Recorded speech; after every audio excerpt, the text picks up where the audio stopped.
We are back to working on the second gen 4Runner, and today we're going to be replacing door lock cylinders on both sides. This side is working fine, the other one is not, but we're going to replace both so we can have one key to fit both doors. These are the door lock cylinders. They cost about 20 bucks, and I'm going to show you how to replace those today. But up and coming for this 4Runner, we're going to be replacing the shifter bushings. If you have a shifter that has a lot of play and is very sloppy, I'll show you how to replace the bushings for that and tighten that up. And we're replacing the front shocks also, as well as the upper ball joint. As we get under the vehicle, we're going to see if there are any other suspension components that need work. But as of right now, that's all I saw. In order to replace the door lock cylinder, we're going to need to remove the door panel. So let me show you how to do the door panel real quick. The first thing I'm going to do is remove the side view mirror cover.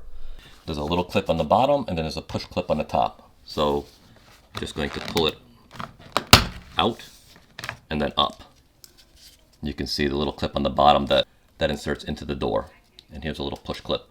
On these older vehicles, you have to be careful because a lot of these parts become brittle and start to break. We're going to find 2 screws behind these little covers. Use a nice thin screwdriver so you don't damage the plastic when removing these.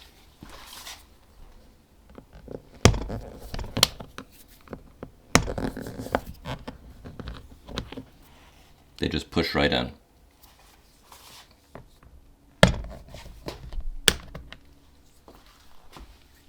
Inside here are 2 Phillips head screws.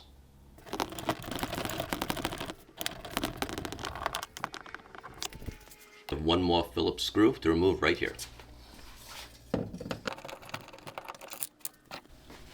In order to remove this door handle, slide it to the front.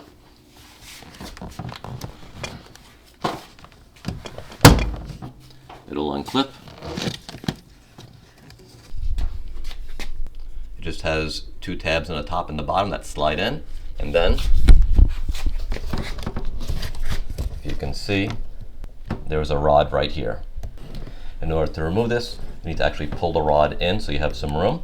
This little clip actually hugs the rod, so you'll push it towards you, lift the rod right out. There's a little better view of it. This can be a little tricky, especially with these brittle older parts.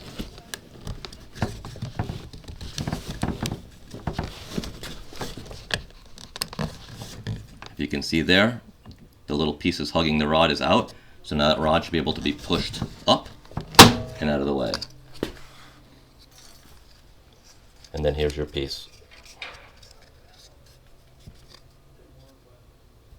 We have 2 clips located here and right here. This one just pushes in. And then so I don't damage anything, I'm going to use my trim removal tool, and then we'll pull that out. This lower clip here has a Phillips head. Once it's loose, use your trim tool.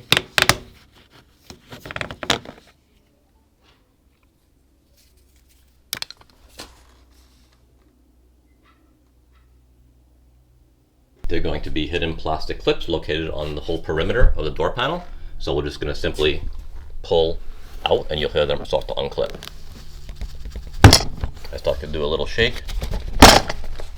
It's almost guaranteed that you'll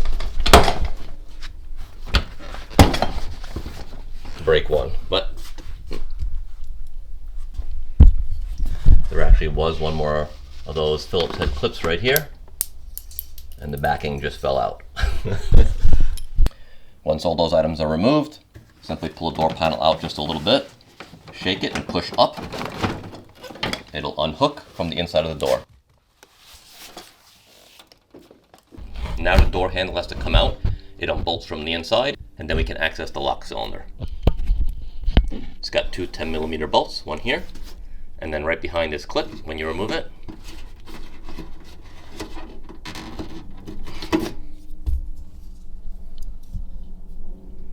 I don't know if it's going to show, but there is a 10mm bolt right inside here.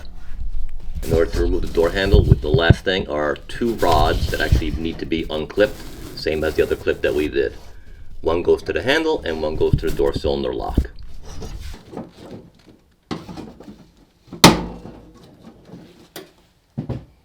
We have 2 rods disconnected from the door handle. Now in order to get the door handle out, I'll show you a little trick.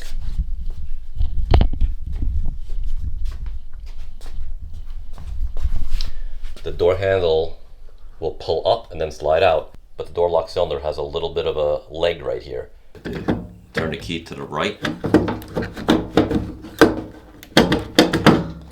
and that'll release the door handle here. So this is what I was doing. This piece was caught in the door, so if you turn it and bring it up, it allows you to lift up and pull this whole piece out. The old lock cylinder is held in place by this clip right here. You can use these screwdrivers and unhook the clips from the bottom. Once it's unclipped from the bottom, you can start to work it out a little bit. So that's unclipped, then I'll unclip the other side here.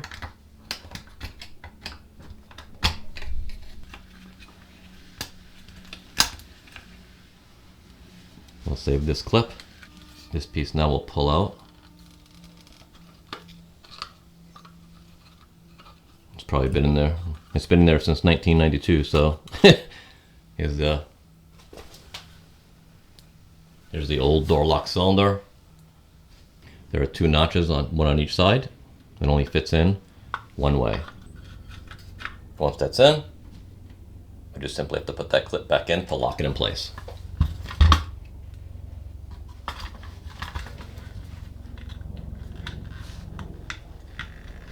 And there's the clip in place. It locks into these 2 little side notches here. So that lock cylinder is in place. Make sure we test it before putting it back in. Works nice and smoothly now. Then we just do the reverse order to put in. The hardest part about this job are these clips right here. You have to understand how they work. The rod goes in, this little piece hugs the rod, and then the little L shape or leg goes inside that hole.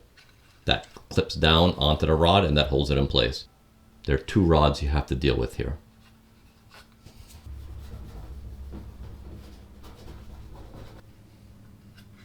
So I'm going to put the key back in so I can put that up. See that part right there? I need that up to get it in there correctly. So it'll just go up. I'll turn that key, get that in. Key comes out, and I'll start connecting the rods on the inside. There we go. That's the second rod clicked in.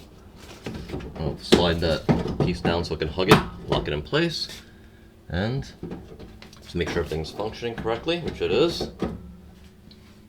We'll put in those 2 10mm bolts to secure the door handle again.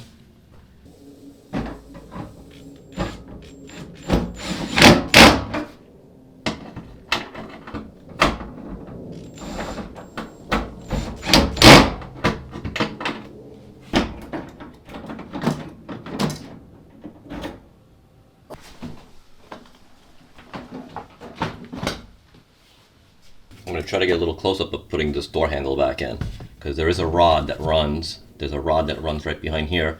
If you lift the door handle from the outside, you'll give it some slack, and you can pull it. If you can see it right there, you can pull it in a little bit. If I release the door handle from the outside, you'll watch it retract. So I want to lift the door handle, pull it in, and then I want to get it inside that little clip. So if you can see the rod right there, I'm going to slide it into the hole.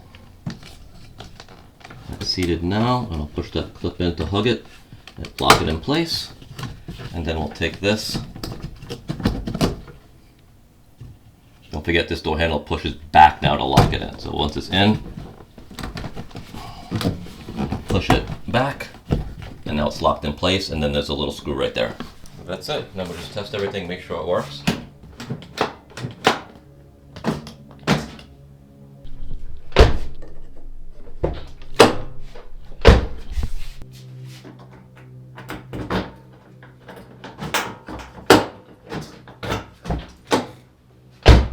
That's it for this little project. We have the door lock cylinders replaced on both sides. It's time to move on to bigger projects on the 91 4Runner. Suspension work, paint and body coming up. Stick around because we have a lot more work also going down on the 5th gen 4Runner, and Tacoma's back in town. So we'll be hitting the trails and doing some camping as well. If the video was helpful or entertaining, feel free to give it a thumbs up and subscribe to the channel for more content coming up. I'll see you in the next one.